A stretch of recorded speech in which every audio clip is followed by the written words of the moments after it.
on the show tonight, the star of An Officer and a Gentleman, where a plain Jane who's given up on romance is swept off her feet by a hunky man in uniform.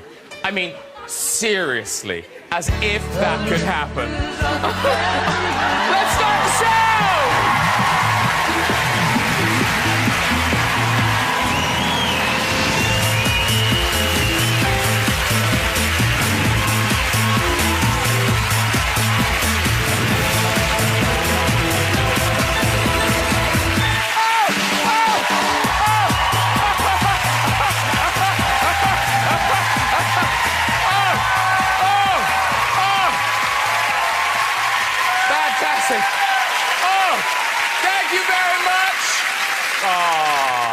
Must remember to send flowers.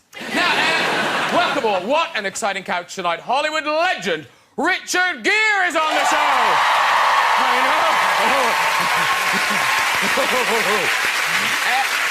Star of Hannah, Atonement and the Lovely Bones, Saoirse Ronan is on the show. Yes, she is.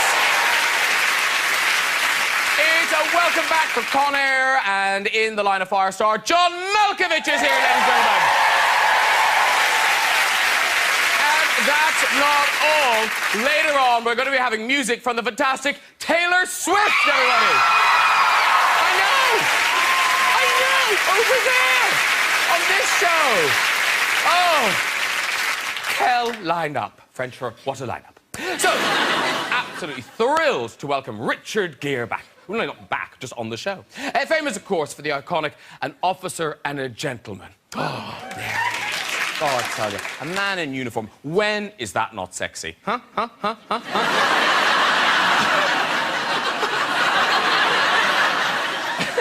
They do Spanx for men now. Yeah, they do. Richard has starred in many great films. Pretty Woman, American Gigolo, and, of course, the Arthurian drama First Night. Yeah, there he is on his trusty horse, ready meal. Yeah. Oh, come on, it's already wrapped in foil. It's oven ready. Hey, a big welcome to my Irish compatriot, Saoirse Ronan. Yeah, lovely. Oh, what a lovely actress. As a 15-year-old, she starred in Hannah. Oh, such a good movie. Look at her there. Oh, they grow up so fast, don't they? One minute they're watching Peppa Pig, the next they're blowing someone's brains out. Now, of course, she was Oscar-nominated for her role in Atonement. Yeah, that's her as the young Bryony Tallis. In the film, you also see her character as an old woman. There she is, yes. It does make you think, I wonder what I'll look like when I'm really old. Hey, let's get some guests on! Later, we'll have music and chat from Taylor Swift! But first, time for a Dangerous Liaison. It's John Malkovich! Oh, I can hear. I'm shaking my hand here. I'm on the go, sir. John Malkovich! She's got lovely bones. It's Saoirse Ronan! Oh! Hello, lovely lady. Hi. Oh. Sit yourself down. The dog, the chair. And we're top here tonight. It is Mr. Richard Gere!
killed about 10 minutes there, right? I know, it's great. It's great. Sit yourself down.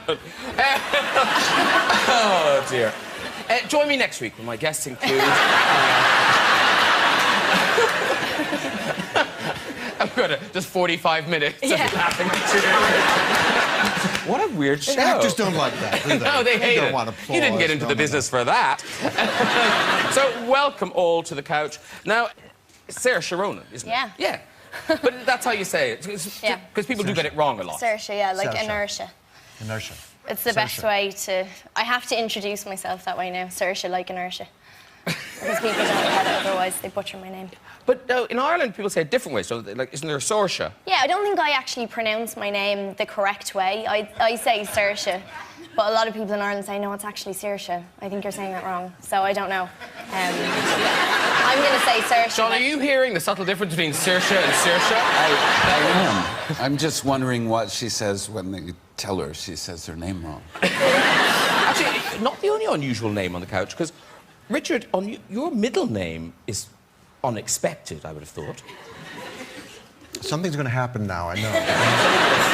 No, nothing bad. No, but your middle name's Tiffany. It's Tiffany. It is Tiffany. What's so funny about that?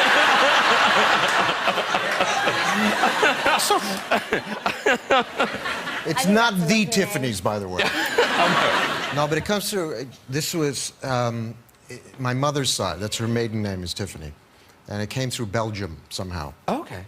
I'm guessing you kept that quiet in school, I imagine. You want to know how ridiculous I am? I almost used it as my stage name. No. Richard Tiffany-Gere. It's a good choice not to do that, wasn't it? Did an agent just go, no? No. That's a very bad idea. No. Now, Oscar weekend, and Richard, you're on presenting duties. You're being reunited with the cast of Chicago. Yes, that's true. Are you singing? No, we're just presenting. Okay. Now, I think that's very nice of you, because in Chicago you were famously snubbed by... Thank you so much for bringing that up. Well, it annoyed me at the time, and it still annoys me. Yeah. Well, no, because every other in the cast got nominated. It's true. Were you sitting by the phone thinking, surely I... You want to know the truth? I'll tell you the story. We were opening the movie in Paris, and we're all in the same hotel. Can't remember what hotel it was, but one room right next to each other. And I don't know what time it would have been, but in L.A. they were making the announcements. And all the doors were open because we were going off to do interviews and stuff. And so we could hear it down the hallway. So this one gets nominated, because that one gets nominated, that one gets nominated. And I did feel a little kind of... And it went right past me. That one got nominated, the next one got nominated, the movie got nominated, photography got nominated, the music got nominated. But you're probably talked about the most because you didn't get nominated. So... Oh, look at that. Every cloud. And then, Saoirse, here you were, 13 years old, nominated for an Oscar, which is an amazing thing to be 13 nominated for an Oscar. You pop on your frock, off you go. Now, it's... yeah, it's a while ago. But it seems cruel to do that to a 13-year-old girl and then just not give you the prize. And not give it to me, I know. Did you have a big tantrum? Were you going, hey, you have an Oscar? I threw off my Jimmy Choos and I threw them at Jon Stewart. No, well, I mean, you know, I was 13 at the time, so it was... And actually, it was the first ever award ceremony I ever went to. So in at the top. I aimed quite high, but it was lovely, and I knew I wasn't going to win anyway. Tilda Swinton won in the end, and you know, which was the way it should have been because she's brilliant. So. Yeah, she's all right. She was good as the White Witch. And John, you've been nominated twice. Did you go both times? Do you like it? I missed the second one, Graham. The first one I went. All I really remember of it was at the Dorothy Chandler Pavilion then, which has a kind of enormous foyer.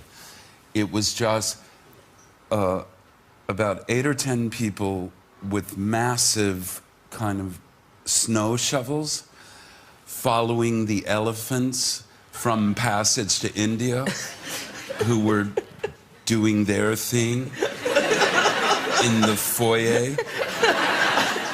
While waiting to go on stage, the elephants. And that's really all I remember. That's show So business. this is Hollywood. Yeah. But now, going back to awards, congratulations to you, Richard. Golden Globe Best Actor nomination for Arbitrage. Thank you. Arbitrage, new movie, out March the 1st. And the movie, I've seen it, it's an excellent film. Thanks. And the story, it's not based on the Bernie Madoff Ponzi scheme. But is it inspired by that? No. It's that world for sure. But, Yeah. but it's not Bernie. But, you know, when we started to make the film, he was kind of the poster boy for everything wrong with the financial world. But this character I'm playing is not a sociopath like John would have played, I'm sure. Not only would I have played it, I invested with him. So, No, did you really? yeah, sure. Oh, no. Yeah. But did you invest early so you made lots of money? Or Yeah, you invested... were the one of the guys that actually made money, weren't you? No. But the odd thing is that your character, I mean, he would appear to be a villain, but he's rather sympathetic and... Well, he's not one of those guys. He certainly is a very powerful... He's got the money, he's got the plane, he's got the car, he's got... Everything is in place, and we kind of deconstruct him in the process of the movie. He's made some very bad financial bets, and now he's got to fix it. And then, as you saw the movie, some other things happen, which also put enormous pressure on the man. And there's a ticking clock, so he's got to fix everything quickly. And in the process, we see what's inside this guy. My job in this was to make him a human being and not a villain with a capital V. We're very complex, all of us. I never met a simple person in my life. Well, there are some.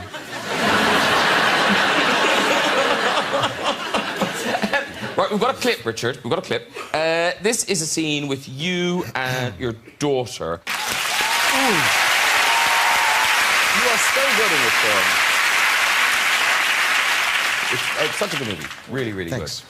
And I read in this one interview you were talking about how this film sort of is almost like a riposte to how money is seen in Pretty Woman. I never said that. Oh, did you not say that? Was that a reviewer? No, everyone tries to get me to say that. Oh, sorry. I guess, is it because at the time of Pretty Woman, in interviews you were talking about how you were nervous of how it did kind of say, if you've got money, it's all fine? I don't know what you're talking about.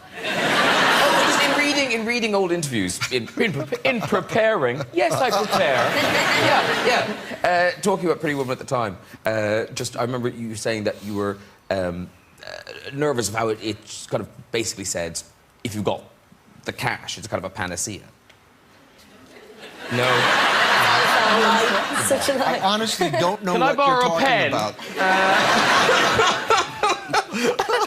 It's like a fictitious biog has been passed to me. I honestly don't know where this is coming from. I don't know either. Keep trying. Shall I keep going? Yes. Well, no. I think what I do know, and this is true, because of the way films came out in Ireland, they take ages to come out. In one weekend, I remember I went to see American Gigolo and An Officer and a Gentleman. Wow. In one weekend.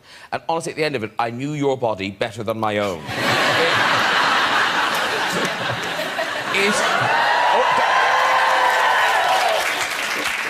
This was Ireland. It was... Oh, my God. I wish I still had that body. It's in there. Now, in American Gigolo, is it true that the suits were actually... They were made for John Travolta? Is that true? No. No, actually, it's not true. No, what happened... Were you in An Officer and a Gentleman? Yes. Somewhere. Good, you can stop now. You got a yes. Phew, we're back on track. But you have been in all these iconic films, and so you are famous, presumably all over the world. Is it Borneo? This is another one of this guy. No, I have never been to Borneo. I never intend to go to Borneo. I didn't know that country existed. I never even heard of Borneo. Did you go to Borneo? This is absolutely true. Thank God for that. Ladies and gentlemen, Graham Norton, ladies and gentlemen. Stand up, stand up, take a bow. Ladies and gentlemen. I'm so sorry. It's not normally like this. It's not normally like this. But someone will be fired. They're hiding that. No, they're gone. Yeah. But you did go to Borneo.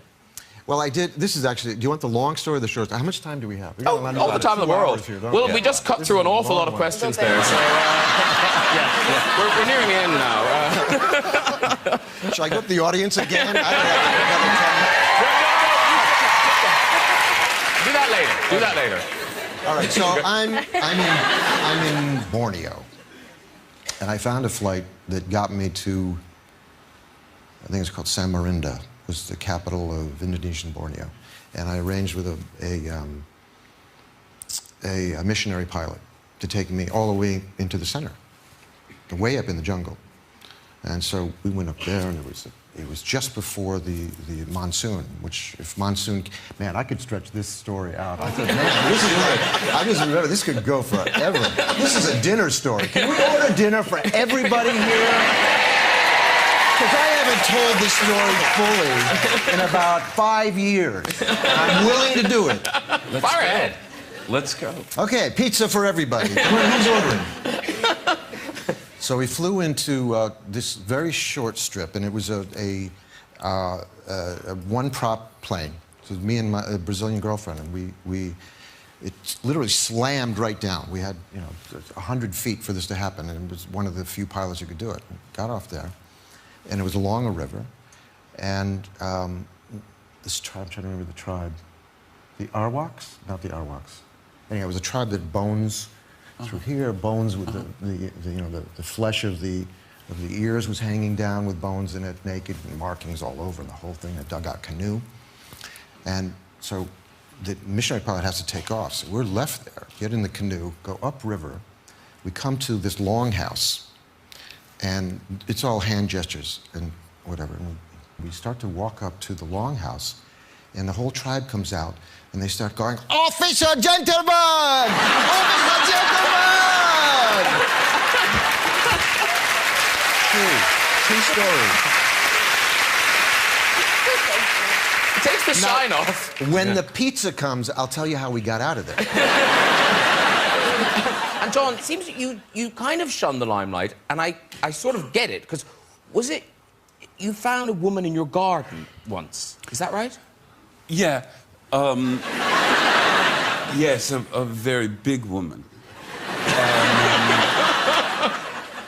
And was dressed maybe a little too provocatively. And I was at our house in France, and I was talking to my producing partners out in Los Angeles, and I turned around, and there was this kind of, like a kind of Michelin woman, and she explained that she had come there because she wanted to be my assistant, and I said I didn't think that was a good idea, and then she said she also wanted me to read her screenplay. And I looked at the title of it, which had kind of looked like it had been maybe scratched in with a bloody nail or the claw of a hammer. And it was in French, Elle tue, which means she kills. And I thought, I said, that seems very interesting. What's it about? And she explained that it was about an out-of-work woman who kills a well-known actor.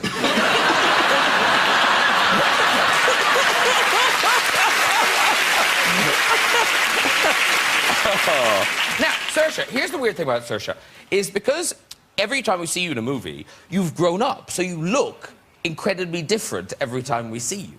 So do you get recognised that much? I don't really, to be honest. I do in Ireland. I think, but just But they probably just knew you anyway. It's a small country. Yeah, you know, we're all related at home. Graham and I are cousins. Yeah. But I mean, outside of Ireland, not so much. Every now and again, I mean, I'll get people who will come up to me abroad and they'll ask me to sign an autograph with my face on it. And I'm signing it, and they're like, so what films are you in? What have you been in? I'm like, did you not? What have you done? Why have you printed out my face? If you don't know who I am. So I've gotten that quite a bit. But nobody knows who I am. Oh, stop it. I don't mind. Don't encourage her. Well, no, listen, All right. it's going to change because you're in this new movie, The Host, which is the new movie from the writer of the Twilight series. Yeah, Stephanie Moore, So, I mean, this is going to be huge. It might be, yeah. I mean, there's certainly a lot of buzz around it, which has been And do they kind of sit you down and talk to you about what's going to happen when this movie hits? I mean, have you met the Twilight kids and talked to them about what happened? I haven't, no. I went to the last premiere in LA. But no, I didn't get to talk to them. I didn't get to meet any of them because I think they had to fly off somewhere else. But they were just rude and unfriendly. I think that's what you're saying. I didn't want to meet them then. Yeah, they were a bit up themselves, and good luck, Twilight cast. You know, they're not in The Host. Anyway, they're finished. Yeah, they're over. You know, where's the new guys? Yeah. But Twilight, no, the sun has set. Yeah. They're gone. Yeah, it's night now. But no, I didn't get to meet them. But you know. That's all right. Yeah. But in this movie, you play two people, but they share your body. Yeah. So basically, it's about our planet being taken over by aliens. Keep going. Pretty much. I'm gonna keep going. It's good, honestly. It's a movie. It's a movie. It's not real. But yeah, they're taken over by these sort of foreign bodies called souls, and their goal is to perfect any planet that they inhabit. So when they come to Earth, what they do is they'll capture a human and they put a soul inside of them, and the soul sort of takes over the human body. So I sort of played the host of the body and the soul. And it was great. Like, you know, there were loads of scenes where I just got to talk to myself the whole time. I didn't have to deal with anyone else, you know. So it was great. Hey, The Host opens here on the 29th of March, and we've got a kind of a taster clip of your character and the movie.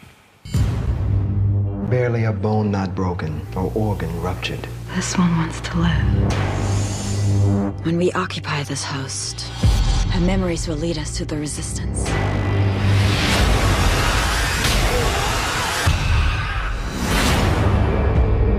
Her name is Melanie Strider. She was born in Louisiana. Her family escaped the initial waves of colonization. What is happening? Is she resisting? It's important you stay in control of this host.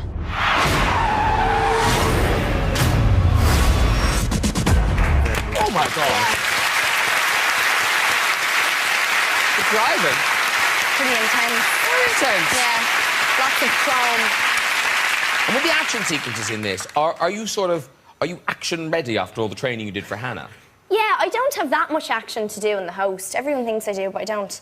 I mean, I really like doing that kind of stuff. I like training for films beforehand, physically, and, you know... But Hannah's had it really hard because she was fighting Eric Bana. Yeah, like, he's huge. He's a big guy. Yeah, I had been training for a couple of months before that and really got into the martial arts. So we started to do our choreography every day, and he was kind of holding back, and he was like, no, we'll take it easy, you know.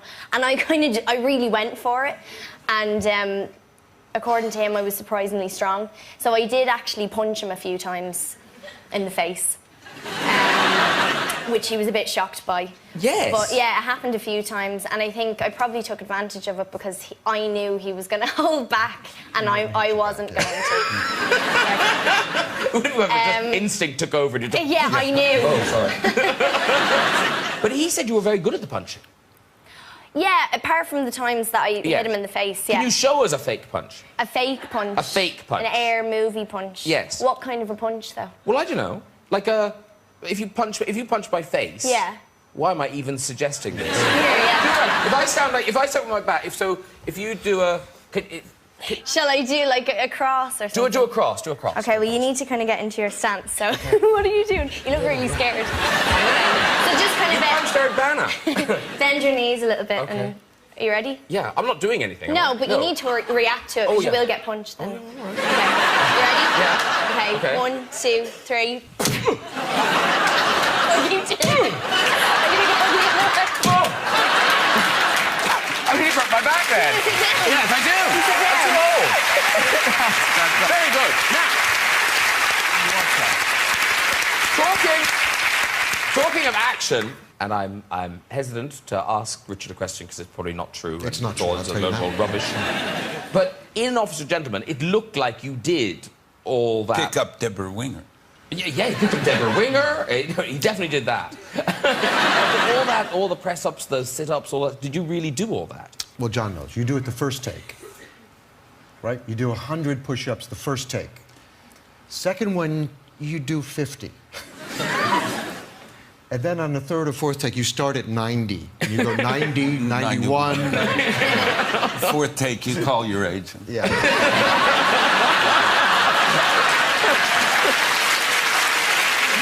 Talking of action, now, John, you've just finished filming Red 2, the sequel to The Reds, where you're all retired. Sorry.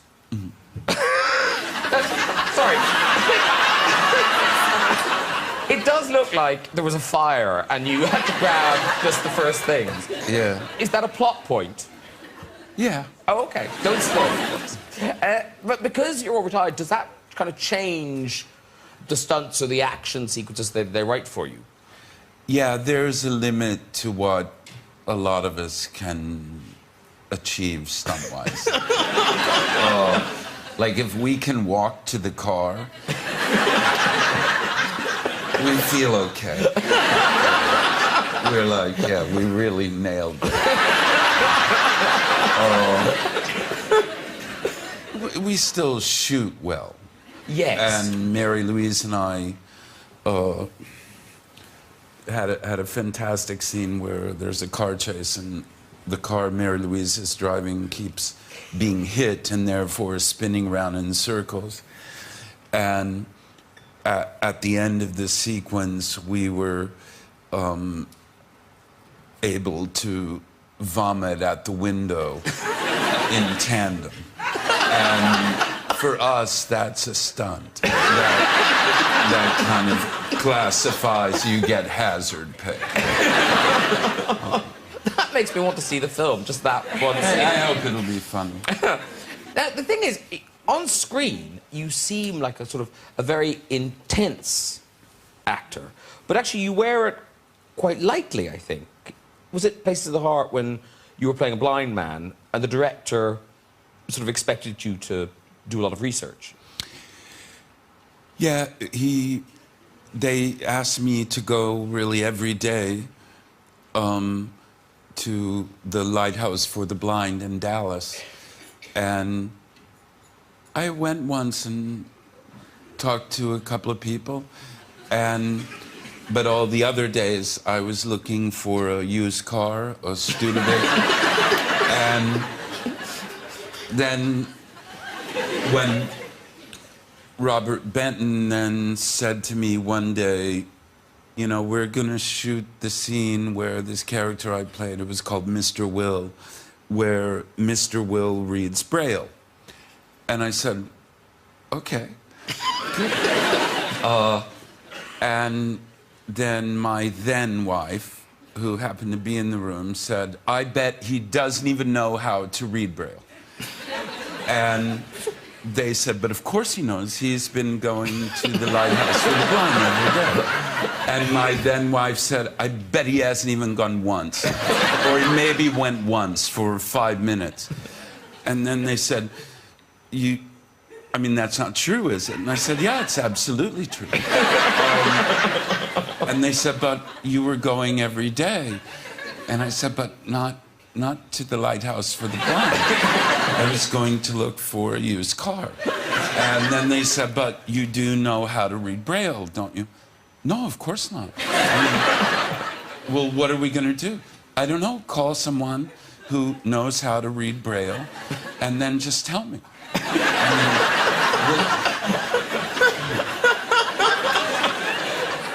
I'm supposed to fly a jet plane in Red. First of all, you don't want me to fly a jet plane. And I don't have time to learn how to do it. And it's dangerous for the passenger. John also is lying because he might have done that once, but he's also the kind of actor that learns how to do stuff. That's for sure. Some I do, but it kind of depends. If it's a skill you want to learn. No, it doesn't even depend on that. It depends on if it's important for what's going to be seen in a frame. Then, of course, you have to learn to do all kinds of stuff. But if it doesn't really matter, I don't see. You know, like fly a jet, drive a car. But Richard, what you did for Looking for Mr. Goodbar, that sounded quite extreme. What did I do? Which was, The character... I don't know. The character had lost everything. No, this is... I'm going, this is true. Where is the researcher? No, I'm betting... No, this one I'm betting is true. This sounds true. Where you lost everything and you had about $1,000 in your bank account. All right, actually, this is true. Thank you very much. This is 40 years ago. We're talking about this stuff. You're going way back. I wouldn't know this crap either, but I happen to read it. Yeah, so I didn't have any money anyhow. I might have had $1,200 to my name at that point, and it was a character who had lost everything. He was a gambler and everything. So I went to Las Vegas and played blackjack and lost everything. So at least I knew what it was like to have lost everything. Did not have a penny to my name. What would have happened if you'd won? I would have kept playing till I lost. And that definitely would happen eventually. Yes, that's how that works. But how did you get home? That's another story, and I can't really tell that. You're stacking it up. Listen, it's time for music. It's time for music. So this singer has won multiple Grammy Awards, sold millions of records, and is one of the biggest singing stars in the world right now. Performing her new single, I Knew You Were Trouble, it is Taylor Swift!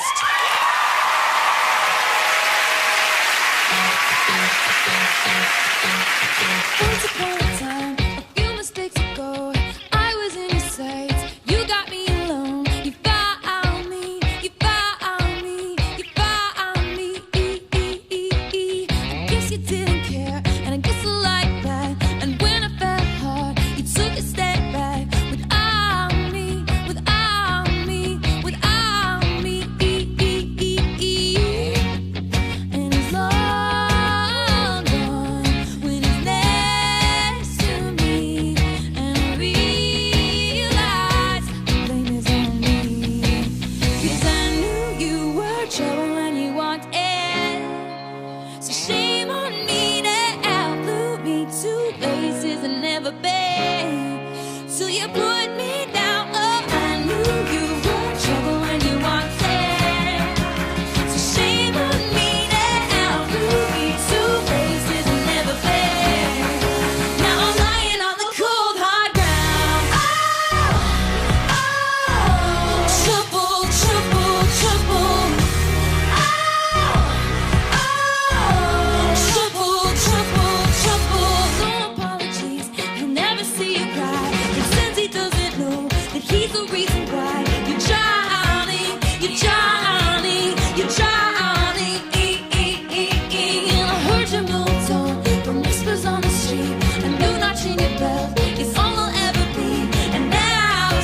that you never loved me, or her, or anyone, or anything.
Fantastic. Come and join us. Thank you.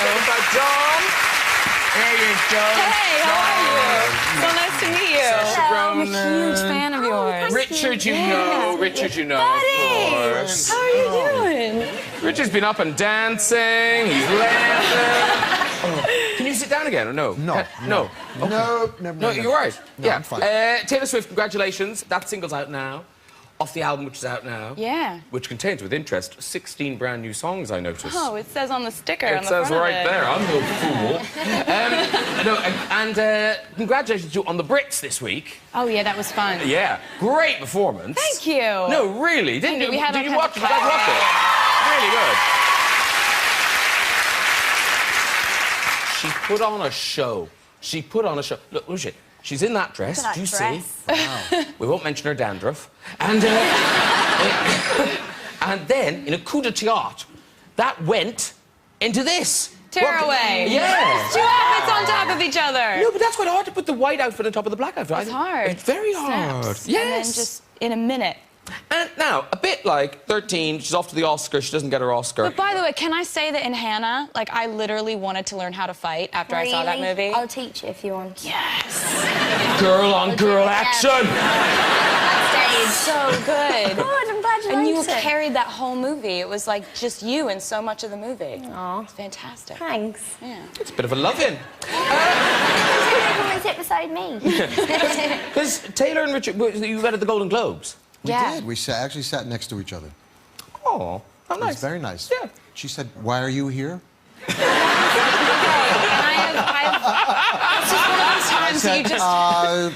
Actually, I'm nominated. Oh, really? For what? Best actor in a actor. movie. Yeah, no, that Oh. was... I really put my foot in my mouth in that one. And then, you know... But then I was absolutely freaked out because I met your wife, Carrie, and I said, "It's so good to see you again." And she's like... In her head, I know she's going, never met this girl Never before. But it's because she was like my favorite assistant district attorney on Law & Order. And so I literally see her every week. She doesn't know it. Yeah. It was a good night for me. I was really on. But when was your son there, or was he just very happy to hear about you meeting Taylor? Neither. What are you talking about? Wait a minute. No, he wasn't there, but of course he was very impressed that I met her. Yeah. Of course cool. he was. Yeah.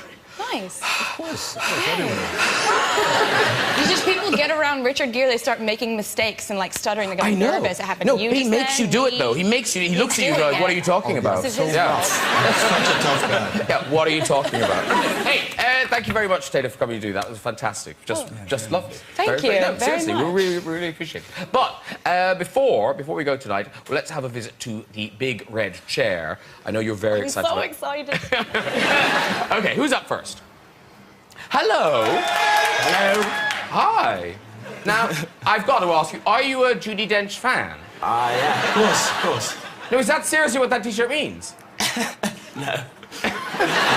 What does it mean? It's some, the kids these days, their urban slang, Graham.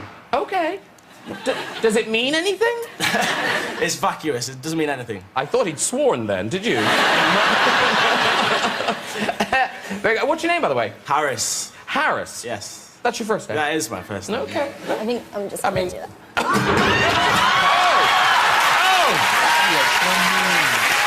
You just wanted to do that. It's like... Is that all right? No, it's like you're just channeling Hannah again. It's true. Yeah. She's just like in. She's like... I feel like I've made it now. My life's complete now that I've done that. But now, is he Harris would have had the best story in the world? But his name's Harris, though. Says Saoirse. It's funny, though. Oh, it's here. Yeah. What's your middle name again? Tiffany. Who's up next? Who's up next? Hello. Hi. Hi. Hello. What's your name? Kelly. Kelly. No, I think Kelly's going to tell a good Kelly's story. nice. Yeah. Really? Oh, yes. She's lovely. Everyone loves you so far. Thank you. Lovely, lovely, lovely. you. Nice homage to Flashdance. We're liking it. Okay. Where do you live, Kelly? I live in London, but I'm from South Africa. Okay. And leave it. And okay. Off you go, sorry. Okay, so it was my first date, and I was really nervous. And the guy comes, and he was gorgeous, and he sits down. And he takes a cigarette, and I thought I was so cool, and I offered to light it for him. Yes. Don't know why, don't know what possessed me. And I light a cigarette, and he turns his face, and his hair suddenly, like, caught on fire.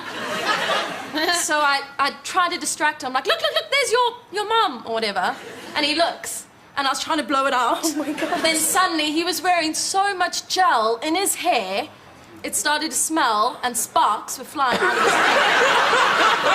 And I literally, it was like in flames by this point, but he was so, I don't know, he just didn't realize, and I did what any normal person would do, I just ran.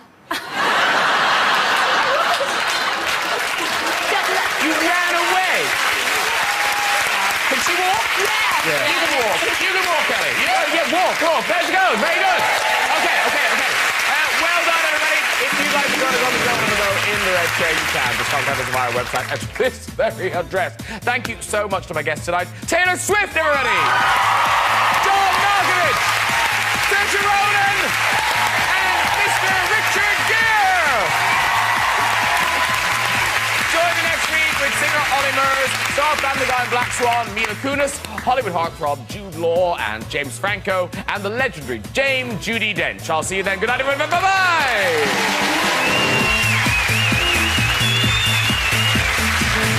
And more Richard Gere is never a bad thing. Next on BBC One, Pretty Woman.